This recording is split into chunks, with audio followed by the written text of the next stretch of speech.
पुरुष को स्त्री कभी समझ में नहीं आ पाती, इसलिए पुरुष निरंतर अनुभव करता है कि स्त्री बेबूझ है, समथिंग मिस्टीरियस, कुछ है जो छूट जाता है। वो क्या है जो छूट जाता है? निश्चित ही पुरुष और स्त्री साथ साथ जीते हैं। पुरुष स्त्री से पैदा होता है, स्त्री के साथ जीता है, प्रेम करता है, जन्म पूरा जीवन बिताता है। फिर भी क्या है जो स्त्री के भीतर पुरुष के लिए अनजान और अपरिचित रह जाता है? वही अनजान और अपरिचित तत्व का नाम लाओस से कह रहा है फेमिनिन मिस्ट्री, घाटी का रहस्य, अंधकार का रहस्य, निषेध की खूबी। क्या है स्त्री के भीतर? अगर एक स्त्री आपसे प्रेम में पड़ जाए तो भी आक्रमण नहीं करती, प्रेम में भी आक्रमण नहीं करती, प्रेम में भी प्रतीक्षा करती, आक्रमण का मौका आपको ही देती है। आप कभी किसी स्त्री से ऐसा न कह सकेंगे कि तूने मुझे प्रेम में उलझा दिया, कि तूने मुझे विवाह में डाल दिया। स्त्रियां ही डालती हैं, लेकिन कभी आप किसी स्त्री से ऐसा न कह सकेंगे कि तूने मुझे प्रेम में उलझा दिया, क्योंकि इनिशिएटिव वे कभी नहीं लेती, पहल वे कभी नहीं करती। वही उनका रहस्य, खींचना बिना किसी क्रिया के, बिना किसी कर्म के आकर्षित करना, सिर्फ होने मात्र से आकर्षित करना, जिसको कृष्ण ने गीता में इनेक्शन कहा है, अकर्म कहा है। स्त्री का रहस्य वही है। वो अगर प्रेम में भी गिर जाए तो उसकी तरफ से इशारा भी नहीं मिलता कि वो आपके प्रेम में गिर गई है। उसकी मौजूदगी आपको खींचती है, खींचती है। आप ही पहली दफा कहते हैं कि मैं प्रेम में पड़ गया हूं। स्त्री कभी किसी से नहीं कहती कि मैं तुम्हारे प्रेम में पड़ गई हूं। पहल कभी नहीं करती, क्योंकि पहल आक्रामक है, एग्रेसिव है, पॉजिटिव है। जब मैं किसी से कहता हूं कि मैं तुम्हें प्रेम करता हूं, मैं अपने से बाहर गया, मैंने कहीं जाके आक्रमण किया, मैंने ट्रेस पासिंग शुरू की, मैं दूसरे की सीमा में प्रवेश कर रहा हूं। स्त्री कभी किसी की सीमा में प्रवेश नहीं करती, फिर भी स्त्री आकर्षक है। उसका रहस्य क्या है? निश्चित ही उसका आकर्षण इनएक्टिव है, एक्टिव नहीं है। पुकारती है लेकिन आवाज नहीं होती उस पुकार में, हाथ फैलाती है लेकिन उसके हाथ दिखाई नहीं पड़ते, निमंत्रण दिया जाता है लेकिन निमंत्रण की कोई भी रूपरेखा नहीं होती। कर्म पुरुष को करना पड़ता है, कदम उसे उठाना पड़ता है, जाना उसे पड़ता है, प्रार्थना उसे करनी पड़ती है, और फिर भी स्त्री इंकार किए चली जाती है। और जब भी कोई स्त्री किसी के प्रेम में जल्दी हां भर देती है, तब समझना चाहिए उस स्त्री को भी स्तृण रहस्य का कोई पता नहीं है। क्योंकि जैसे ही स्त्री हां भरती है वैसे ही व्यर्थ हो जाती है। उसका निषेध, उसका इंकार किए चले जाना ही उसका अनंत रस का रहस्य है। लेकिन उसकी नहीं कुछ ऐसी है जैसी नहीं पुरुष कभी नहीं बोल सकता, क्योंकि जब पुरुष बोलता है नहीं, कहता है नो, इट मीन्स नो, और जब स्त्री कहती नो, इट मीन्स यस। अगर स्त्री को नो ही कहना है तो वो नो भी नहीं कहेगी, क्योंकि उतना कहना भी बहुत ज्यादा कहना है।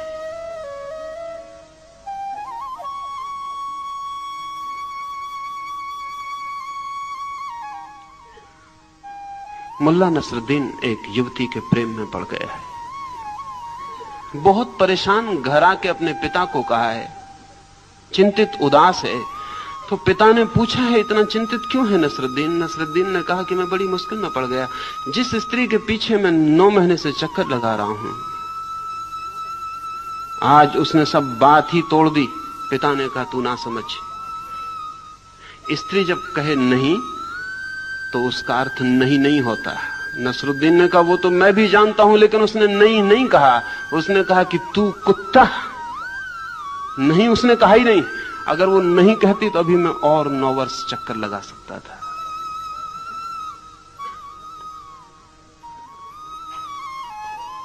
उसने नहीं भी नहीं कहा है, उतना भी रास्ता नहीं छोड़ा है।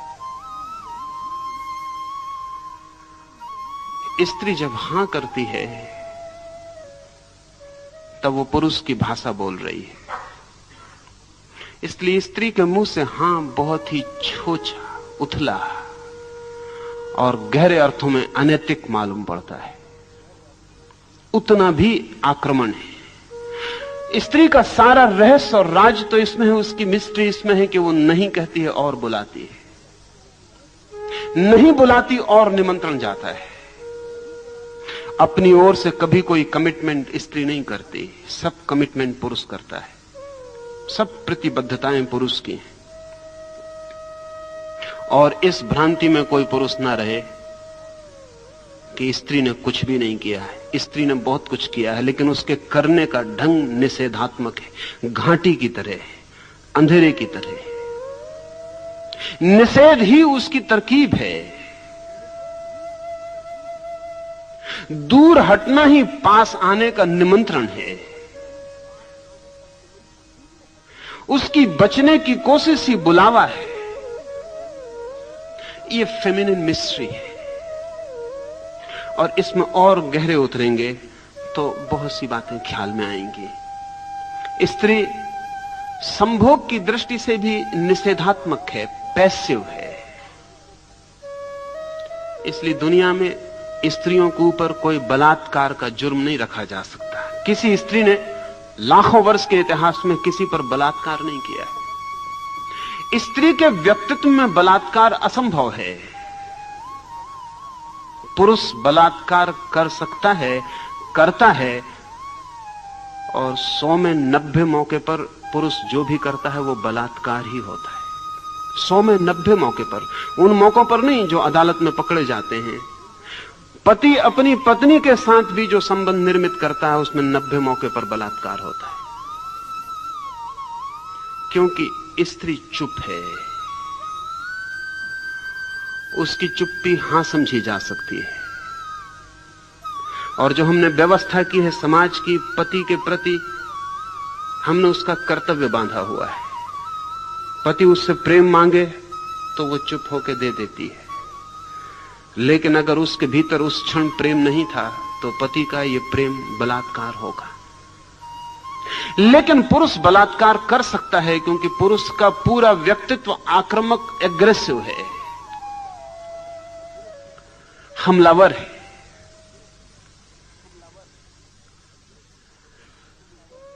स्त्री का व्यक्तित्व रिसेप्टिव, ग्राहक है।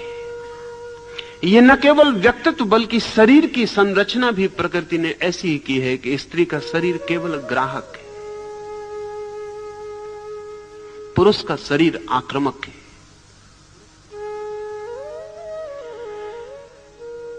लेकिन सृजन होता है स्त्री से, जन्म होता है स्त्री से।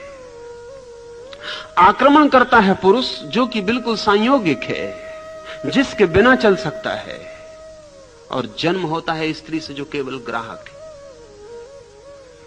वैज्ञानिक कहते हैं जब भी कहीं जन्म होता है तो अंधेरे में, बीज फूटता है तो जमीन के अंधेरे में। रोशनी में ले आओ और बीज फूटना बंद कर देता है। एक व्यक्ति जन्मता है तो मां के गर्भ के अंधकार में, निपट गहन अंधकार में। प्रकाश में ले आओ, जन्म मृत्यु बन जाती है। जीवन में जो भी पैदा होता है सूत्र रहस्य का, वो सदा अंधकार में, गुप्त और छिपे हुए जगत में होता है। और गुप्त वही हो सकता है जो एग्रेसिव ना हो, आक्रामक ना हो। जो आक्रामक है वो गुप्त कभी नहीं हो सकता। इसलिए पुरुष के व्यक्तित्व में सतह बहुत होती है, गहराई नहीं होती उतनी। स्त्री के व्यक्तित्व में सतह बहुत कम होती है, गहराई बहुत ज्यादा होती है। और यही कारण है कि पुरुष जल्दी थक जाता है और स्त्री जल्दी नहीं थकती। आक्रमण थका देगा। इसलिए पुरुष वेश्याएं नहीं हो सकी, क्योंकि कोई पुरुष वेश्या नहीं हो सकता। एक संभोग थक जाएगा। स्त्री वेश्या हो सकी, क्योंकि 50 संभोग भी उसे नहीं थका सकते। वो सिर्फ रिसेप्टिव है, वो कुछ करती ही नहीं। इसलिए एक अनोखी घटना घटी कि पुरुष वेश्याएं नहीं हो सकी, स्त्रियां वेश्याएं हो सकी। पुरुष बलात्कारी हो सके, स्त्रियां बलात्कारी नहीं हो सकी। पुरुष गुंडे हो सके, स्त्रियां गुंडे नहीं हो सकी। लेकिन स्त्रियां वेश्याएं हो सकी, पुरुष वेश्याएं नहीं हो सके। और कारण कुल इतना है कि पुरुष का सारा व्यक्तित्व आक्रामक है, जो आक्रमण करेगा वो थक जाएगा। ये जान के आप हैरान होंगे कि जब बच्चे पैदा होते हैं तो 100 लड़कियां पैदा होती हैं तो 116 लड़के पैदा होते हैं।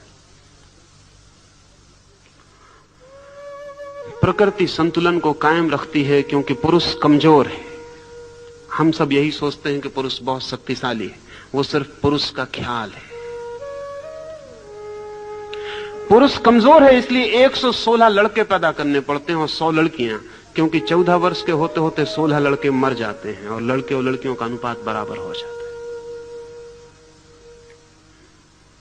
16 लड़के एक्स्ट्रा, अतिरिक्त, स्पेयर प्रकृति को पैदा करने पड़ते हैं, क्योंकि पता है कि 16 लड़के 100 में से 14 वर्ष की उम्र पाते पाते मर जाएंगे। स्त्रियों की औसत उम्र पुरुषों से ज्यादा है, 5 वर्ष।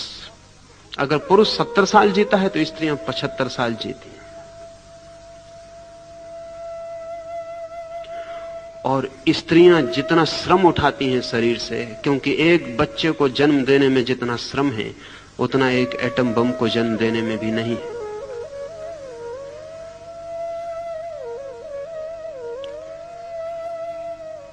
एक स्त्री 20 बच्चों को जन्म दे और फिर भी पुरुष से 5 साल ज्यादा जीती है।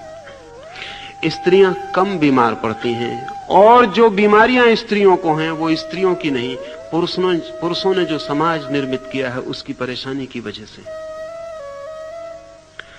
स्त्रियां कम बीमार पड़ती हैं, फिर भी जितनी बीमार पड़ती हैं उसमें भी कोई 70% कारण पुरुषों ने जो व्यवस्था की है वो है, स्त्रियां नहीं।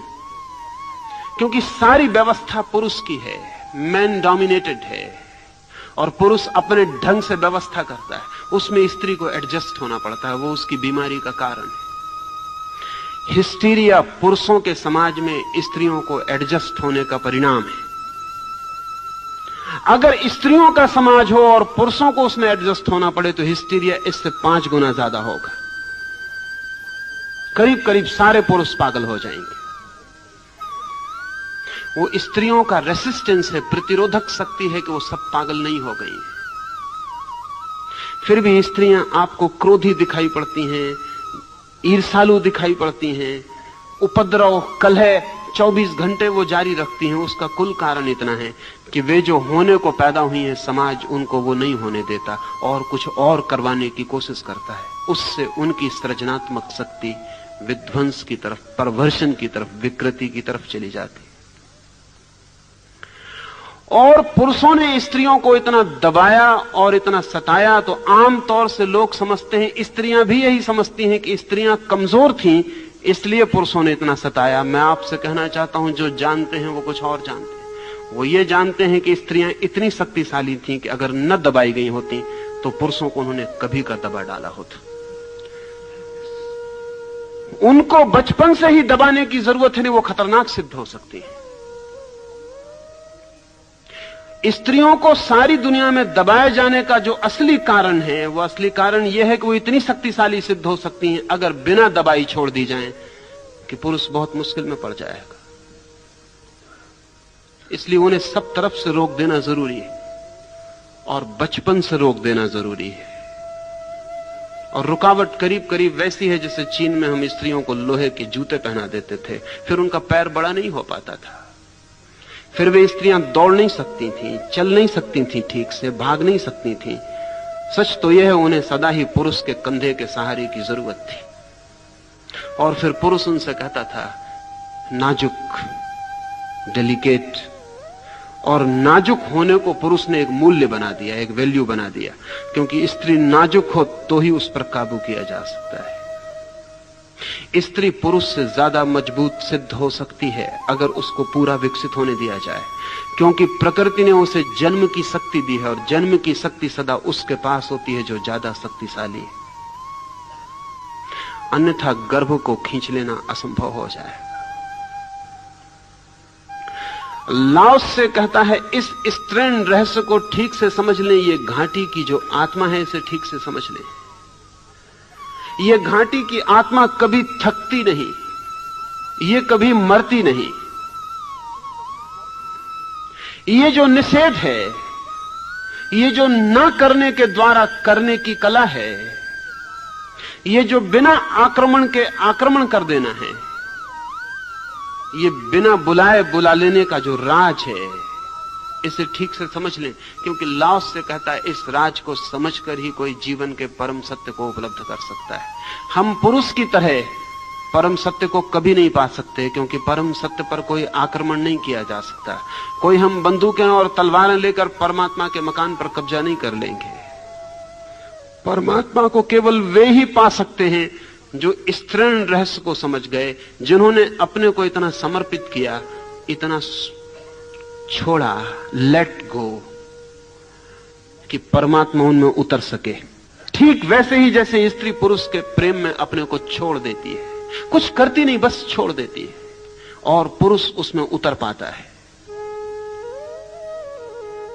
एक बहुत अनूठी बात जो इधर 10 वर्षों में ख्याल में आनी शुरू हुई, क्योंकि वास्तविक स्त्री खो गई है दुनिया से, और जो स्त्री है वो बिल्कुल सूडो है, वो पुरुष के द्वारा बनाई गई है, वो बिल्कुल बनावटी है। जिसको हम आज स्त्री कह के जानते हैं वो पुरुष के द्वारा बनाई गई गुड़िया से ज्यादा नहीं है। वो स्वाभाविक स्त्री नहीं है जैसी होनी चाहिए।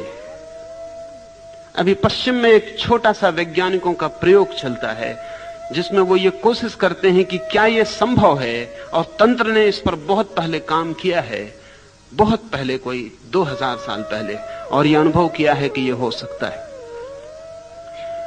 स्त्री और पुरुष के संभोग में चूंकि पुरुष सक्रिय होता है, अगर पुरुष सक्रिय ना हो पाए तो संभोग असंभव है।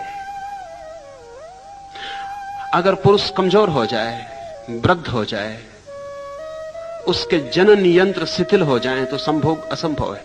लेकिन अभी पश्चिम में 10 वर्षों में कुछ प्रयोग हुए हैं गहरे, जिनमें वो कहते हैं कि अगर पुरुष की जननेंद्रिय बिल्कुल शिथिल और क्षीण, शक्तिहीन हो जाए तो भी फिक्र नहीं। स्त्री अगर उस पुरुष को प्रेम करती है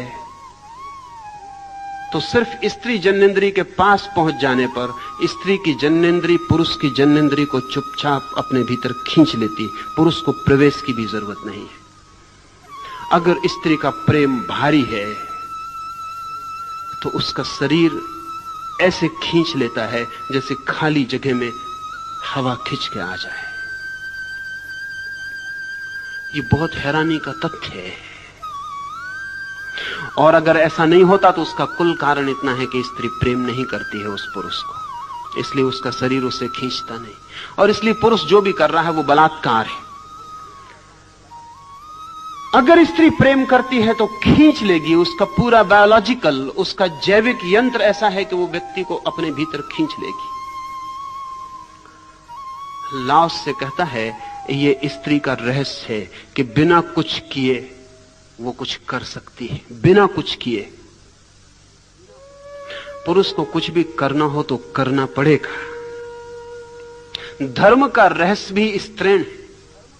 अगर कोई परमात्मा को पाने जाए तो कभी ना पा सकेगा, और कोई केवल अपने हृदय के द्वार को खोलकर ठहर जाए तो परमात्मा यहीं और अभी प्रवेश कर जाता है।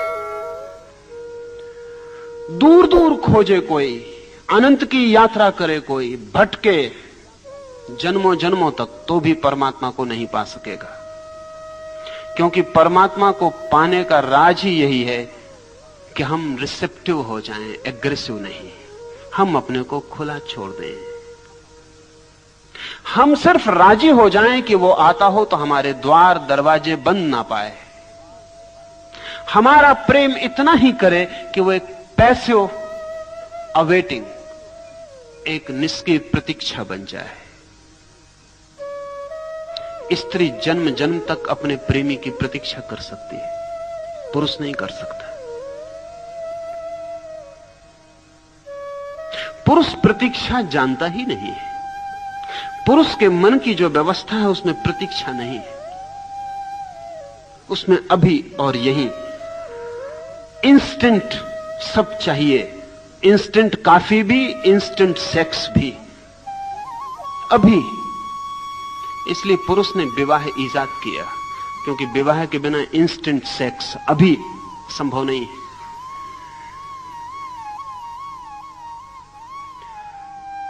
पुरुष प्रतीक्षा बिल्कुल नहीं कर सकता, आतुर है, व्यग्र है, तनावग्रस्त है। लेकिन स्त्री प्रतीक्षा कर सकती, अनंत प्रतीक्षा कर सकती। इसलिए जब इस मुल्क में हिंदुओं ने पुरुषों को विधुर रखने की व्यवस्था नहीं की और स्त्रियों को विधवा रखने की व्यवस्था की, तो यह सिर्फ स्त्रियों पर जाति ही नहीं थी, ये स्त्रियों की प्रतीक्षा के तत्व की समझ भी इसमें थी। एक स्त्री अपने प्रेमी के लिए पूरे जन्म, अगले जन्म तक के लिए प्रतीक्षा कर सकती, ये भरोसा किया जा सकता, लेकिन पुरुष पर यह भरोसा नहीं किया जा सकता। इसलिए भारत ने अगर स्त्रियों को विधवा रखने की व्यवस्था दी और पुरुषों को नहीं दी, तो सिर्फ इसलिए नहीं कि यह व्यवस्था पुरुष के पक्ष में थी। जहां तक मैं समझ पाता हूं, यह पुरुष का बहुत बड़ा अपमान था, ये स्त्री का गहनतम सम्मान था, क्योंकि इस बात की सूचना थी कि हम स्त्री पर भरोसा कर सकते हैं कि वो प्रतीक्षा कर सकती, लेकिन पुरुष पर भरोसा नहीं किया जा सकता है। पुरुष पर भरोसा नहीं किया जा सकता, इसलिए विधुर को रखने के लिए आग्रह नहीं रहा। कोई रहना चाहे वो उसकी मर्जी, लेकिन स्त्री पर आग्रह था, और आग्रह इसलिए था कि उसकी प्रतीक्षा में ही उसका वो जो स्त्रीण तत्व है वो ज्यादा प्रकट होगा। उसे जितना अवसर मिले निष्क्रिय प्रतीक्षा का, उसके भीतर की गहराइयां उतनी ही गहन और गहरी हो जाती हैं, और उसके आंतरिक रहस्य मधुर और सुगंधित हो जाते हैं। एक बहुत हैरानी की बात मैं कभी कभी पढ़ता रहा हूं, कभी मेरे ख्याल में नहीं आती थी कि बात क्या होगी।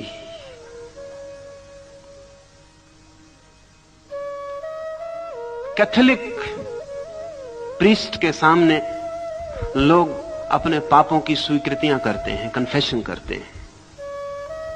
अनेक कैथोलिक पुरोहितों का यह अनुभव है कि जब स्त्रियां उनके सामने अपने पापों की स्वीकृति करती हैं, तो स्वभावतः वे भी मनुष्य हैं और केवल ट्रेंड प्रीस्ट हैं। ईसाइयत ने एक दुनिया को बड़े से बड़ी जो बुरी बात दी है वो ये, प्रशिक्षित पुरोहित दिए। कोई प्रशिक्षित पुरोहित नहीं हो सकता। प्रशिक्षित डॉक्टर हो सकते हैं, प्रशिक्षित वकील हो सकते हैं, लेकिन प्रशिक्षित पुरोहित नहीं हो सकता। उसी तरह जैसे प्रशिक्षित पोएट कभी नहीं हो सकता। और अगर आप कविता को सिखा दें और ट्रेनिंग दे दें और सर्टिफिकेट दे दें कि यह आदमी ट्रेंड है कविता में, तो वो सिर्फ तुकबंदी करेगा, कविता उससे पैदा नहीं हो सकती। पुरोहित भी जन्मजात क्षमता है, साधना का फल है, उसे कोई प्रशिक्षित नहीं कर सकता। लेकिन ईसाइयत ने प्रशिक्षित किए, ट्रेंड पुरोहित हैं, उनके पास डिग्रियां हैं, उनमें कोई डीडी है, डॉक्टर ऑफ डिविनिटी है। डॉक्टर ऑफ डिविनिटी कोई नहीं होता, क्योंकि सर्टिफिकेट पर जो डिविनिटी तय हो जाएगी वो डिविनिटी नहीं हो सकती। वो क्या दिव्यता होगी जो एक स्कूल सर्टिफिकेट देने से तय हो जाती हो। तो पुरोहित के पास जब स्त्रियां अपने पापों का कन्फेशन करती हैं, तो ये कन्फेशन बहुत टेम्पटिंग हो जाता है, स्वाभाविक। जब कोई स्त्री अपने पाप का स्वीकार करती है और एकांत में करती है, तो पुरोहित के लिए बड़ी बेचैनी हो जाती है। स्त्री तो हल्की हो जाती है, पुरोहित भारी हो जाता है। लेकिन कैथोलिक पुरोहितों का एक वक्तव्य मुझे सदा हैरान करता था, वो ये कि विधवा स्त्रियां ज्यादा आकर्षक और टेम्पटिंग सिद्ध होती। मैं बहुत हैरान था कि क्या कारण होगा। असल में विधवा अगर सच में विधवा हो तो उसके सौंदर्य में बहुत बढ़ती हो जाती, क्योंकि प्रतीक्षा उसके स्त्रीण रहस्य को गहन कर देती।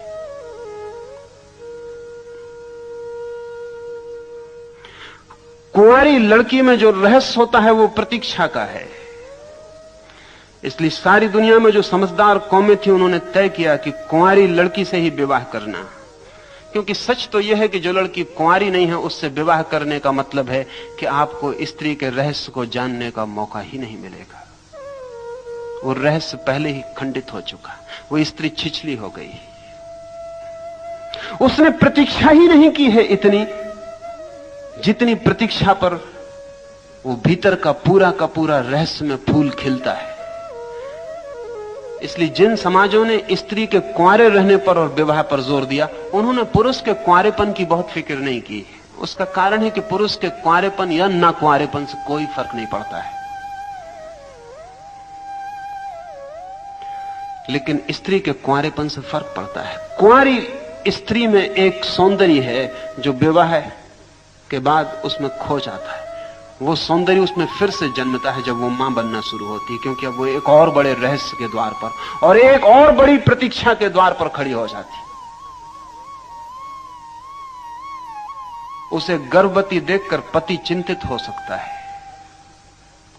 और पति चिंतित होते हैं, और उनकी चिंता स्वाभाविक है, क्योंकि उनके लिए प्रतीक्षा नहीं केवल एक और इकोनॉमिक, एक आर्थिक उपद्रव उनके ऊपर आने को है। लेकिन मां मधुर हो जाती है। असल में मां का गर्भ जैसे बढ़ने लगता है, उसकी आंखों की गहराई बढ़ने लगती है, उसके शरीर में नए कोमल तत्वों का आविर्भाव होता है। गर्भिणी स्त्री का सौंदर्य स्त्रीण रहस्य से बहुत भारी हो जाता है।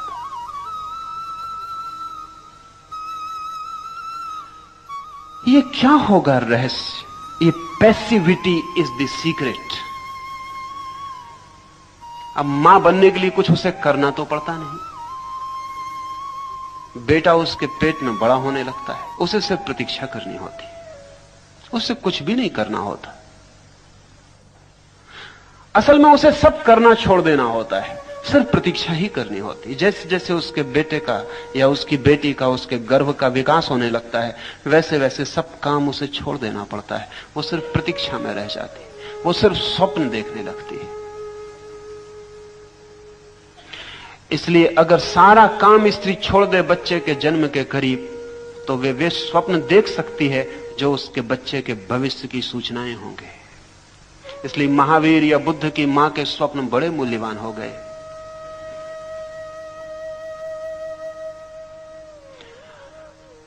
महावीर या बुद्ध के संबंध में कहा जाता है कि जब वे पैदा हुए तो उनकी मां ने स्वप्न देखे। वे स्वप्न रोज मां के सामने प्रकट होते गए। उन स्वप्नों में बुद्ध या महावीर के जीवन की सारी रूपरेखा प्रकट हो गई। अगर मां सच में ही मां हो और आने वाले भविष्य में जो जन्म लेने वाला प्राण है उसके साथ पूरी पैसिविटी में हो, तो वो अपने बच्चे की जन्म कुंडली खुद ही लिख जा सकती है। किसी पुरोहित, किसी पंडित को दिखाने की जरूरत नहीं। और मां जिसकी जन्म कुंडली न लिख सके, उसकी कोई पुरोहित और पंडित ना लिख सकेगा, क्योंकि इतना तादात्म्य, इतना एकात्म फिर कभी किसी दूसरे से नहीं होता है। पति से भी नहीं होता है इतना तादात्म्य पत्नी का, जितना अपने बेटे से होता है। बेटा उसका ही एक्सटेंशन है, उसका ही फैलाव है। लेकिन मां बनने के लिए कुछ भी करना नहीं पड़ता। पिता बनने के लिए बहुत कुछ करना पड़ता है। मां बनने के लिए कुछ भी नहीं करना होता। मां बनने के लिए केवल मौन प्रतीक्षा करनी होती है। इस मौन प्रतीक्षा में दो चीजों का जन्म होता है, एक तो बेटे का जन्म होता है और एक मां का भी जन्म होता है। इसलिए पूरब के मुल्क जिन्होंने फेमिनिन मिस्ट्री को समझा, उन्होंने स्त्री को जो चरम आदर दिया है वो मां का, पत्नी का नहीं।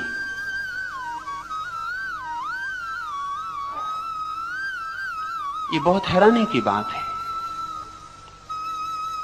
मुझसे लोग पूछते थे कि आप सन्यासियों को स्वामी कहते हैं, लेकिन सन्यासियों को मां क्यों कहते हैं, जबकि वो भी, उनका विवाह भी नहीं हुआ, उनका बच्चा भी नहीं हुआ।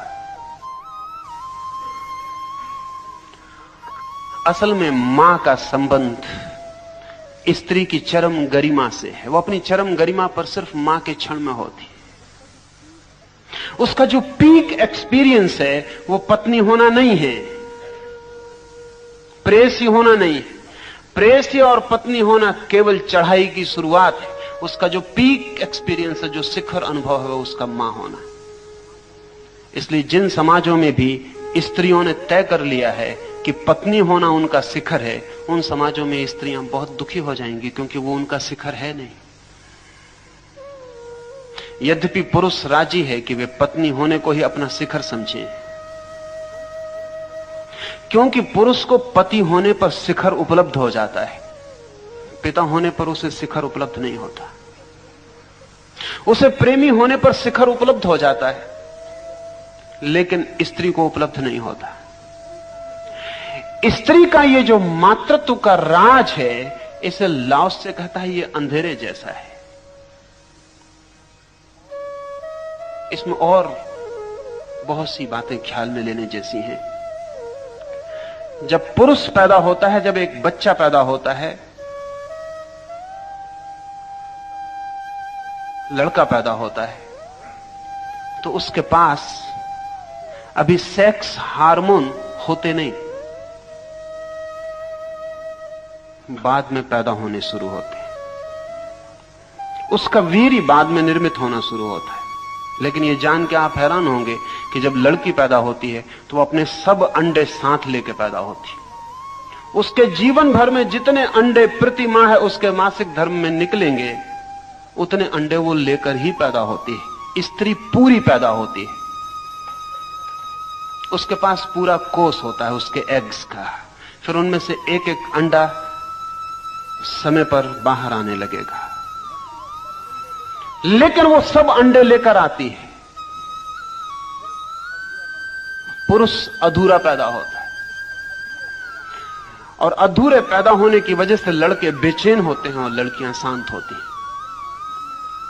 एक अनइजीनेस लड़के में जन्म से होती है, लड़की में एक एट ईजनेस जन्म से होती है। लड़की के शरीर का, उसके व्यक्तित्व का जो सौंदर्य है, वो उसकी शांति से बहुत ज्यादा संबंधित है।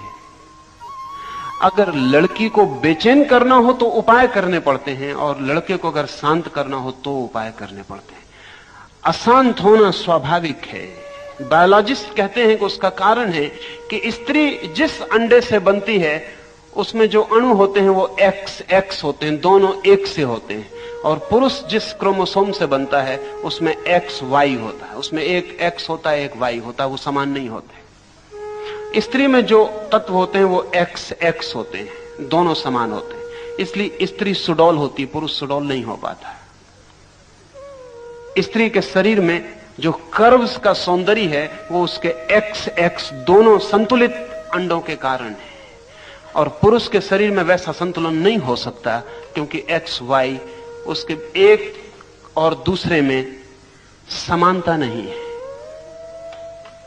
स्त्री के व्यक्तित्व को बनाने वाले 48 अणु हैं, वो पूरे हैं 24।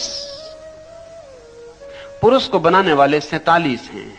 और बायोलॉजिस्ट कहते हैं कि वो जो एक अणु की कमी है वही पुरुष को जीवन भर दौड़ाती है। इस दुकान से उस दुकान, जमीन से चांद, दौड़ाती रहती। वो जो एक कम है उसकी खोज वो पूरा होना चाहता है।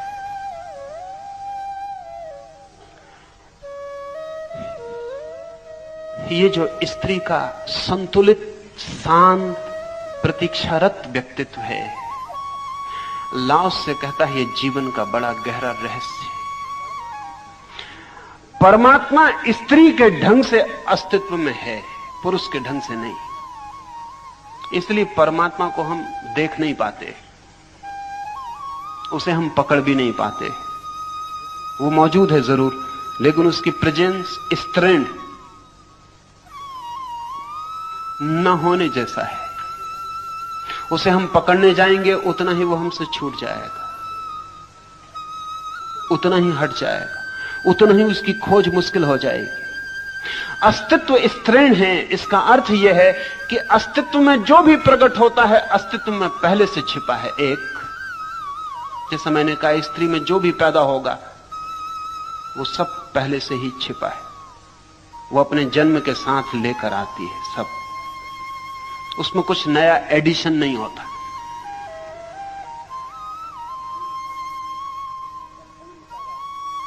वो पूरी पैदा होती है,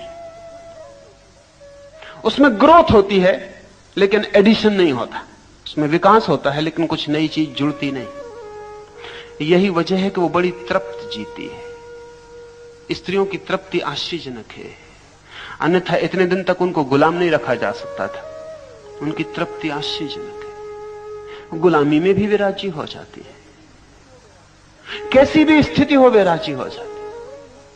अतृप्ति उनमें बड़ी मुश्किल से पैदा की जा सकती है, बड़ी कठिन है, और तभी पैदा की जा सकती है जब कुछ बायोलॉजिकल कठिनाई उनके भीतर पैदा हो जाए, जैसा पश्चिम में लग रहा है कि कठिनाई पैदा हुई है,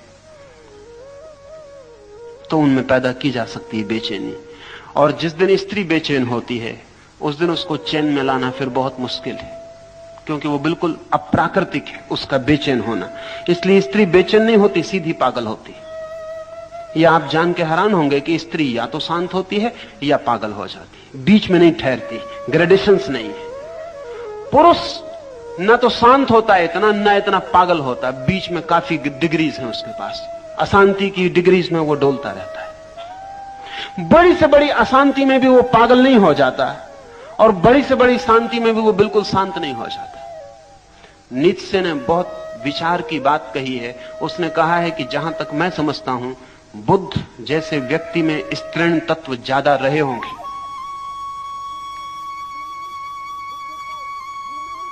बुद्ध को वुमेनिस कहा है नीत्शे ने, और मैं मानता हूं कि इसमें गहरी समझ है। सच यह है कि जब कोई पुरुष भी पूरी तरह शांत होता है तो स्त्रीण हो जाता है, हो ही जाएगा, हो जाएगा इसलिए कि इतना शांत हो जाएगा कि वो जो पुरुष की अनिवार्य बेचैनी थी, वो जो अनिवार्य अशांति थी, अनिवार्य तनाव था, वो जो टेंशन था पुरुष के अस्तित्व का, वो खो जाएगा। यही वजह है कि हमने भारत में प्रतीकात्मक रूप से कृष्ण की, बुद्ध की, महावीर की दाढ़ी मूछ नहीं बनाई। ऐसा नहीं कि नहीं थी,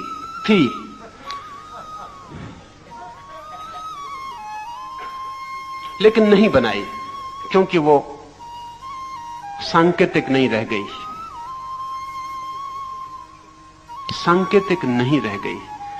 वो बुद्ध के भीतर की खबर नहीं देती, इसलिए उसे हटा दिया। सिर्फ एक मूर्ति पर बुद्ध की दाढ़ी है, इसलिए लोग उस मूर्ति को कहते हैं वो झूठ है, वो ठीक नहीं है, क्योंकि किसी मूर्ति पर दाढ़ी नहीं है। महावीर की एक मूर्ति पर मूछ है, तो लोग कहते हैं कि वो कुछ किसी जादूगर ने उन पर मूछ उगा दी है। तो उस पूरे मंदिर का नाम मुछाला महावीर है, मूछ वाले महावीर, क्योंकि महावीर तो मूछ वाले थे नहीं। लेकिन महावीर में मूछ ना हो, बुद्ध में मूछ ना हो, कभी एकाध दफा ऐसी घटना घट सकती है, क्योंकि कुछ पुरुष होते हैं जिनमें हार्मोन्स की कमी की वजह से दाढ़ी मूछ नहीं होती। लेकिन जैनों के 24 तीर्थंकर हो, किसी को दाढ़ी ना हो, जरा कठिन है, इतना बड़ा संयोग मुश्किल है। लेकिन वो प्रतीकात्मक है, वो इस बात की खबर है कि हमने ये स्वीकार कर लिया था कि ये व्यक्ति अब स्त्रीण रहस्य में प्रवेश कर गया, द फेमिनिन मिस्ट्री में। ध्यान रहे, जब मैं स्त्रीण रहस्य कह रहा हूं तो कोई ऐसा ना समझे कि मेरा मतलब स्त्री से ही है। स्त्री भी हो सकती है स्त्रीण रहस्य में प्रवेश ना करे, और पुरुष भी प्रवेश कर सकता है। स्त्रीण रहस्य तो जीवन का एक सूत्र है। लाओ से इसलिए कहता है कि द फीमेल मिस्ट्री दस डू बी नेम, हम इस तरह नाम देते हैं। नाम देने का कारण है क्योंकि ये नाम अर्थपूर्ण मालूम पड़ता है। हम उस रहस्य को पुरुष जैसा नाम नहीं दे सकते।